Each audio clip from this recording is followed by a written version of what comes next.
I'm Jacob Beach. This is the Prepper's Bunker Outdoors, and today I'm going to give you a quick down and dirty on the Ontario RTAK II. Check it out. Alright, first let's take a close look at the handle. The handle is a defining factor on many knives, and the RTAK II is no different. Fit and finish is not all that great, but the materials are nice, and although the fit and finish isn't that great, being oversized allows you to modify these grips to fit your hand. Now, at the top of these grips, the circumference of the handle is about 4 inches, and at the center, they're about over 4.5 inches. This is really big. If you have small hands, you might want to consider a different knife.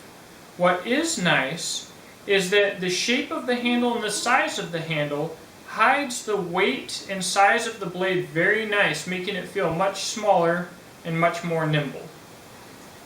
Now, I imagine this knife would be a lot more popular if it had a cooler looking blade. It is a very popular knife because of its performance, but a lot of people do say that it looks like a kitchen knife, which, in all honesty, it really does. The full flat grind does not have a lot of features that catch the eye, but that's part of what's special about this knife. It performs so well because the geometry is right. The full flat grind performs, and everything about this knife is about utility and purpose.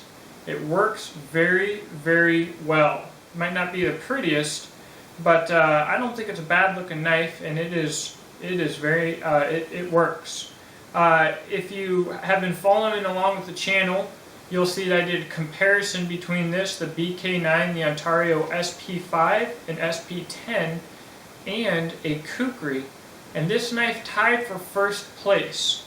There's a reason. This blade geometry works. I wish the choil was quite a bit larger. I feel almost uncomfortable using it because it's so shallow. But all in all,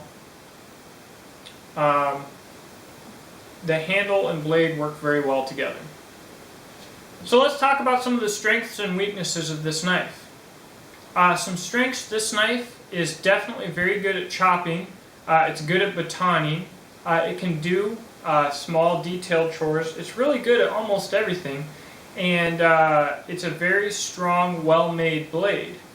A few weaknesses: it is large.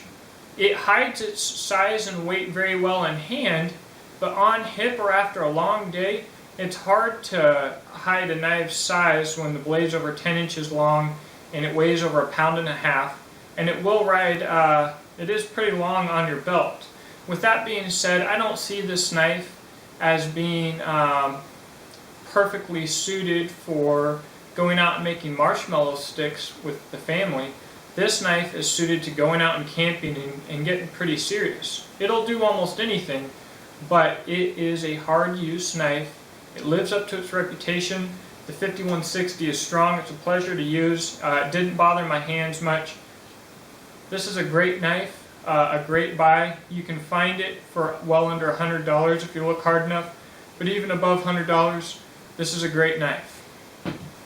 Alright, so that wraps up my quick down and dirty. If you want to see more of this knife, please watch my Battle of the Budget Choppers video. You can see plenty of use from this knife. Subscribe to the channel, and I'll try and get more to the point, quick and concise knife reviews while doing comparisons to give depth and content. Stick around, and I look forward to talking to you on the comments. Thank you.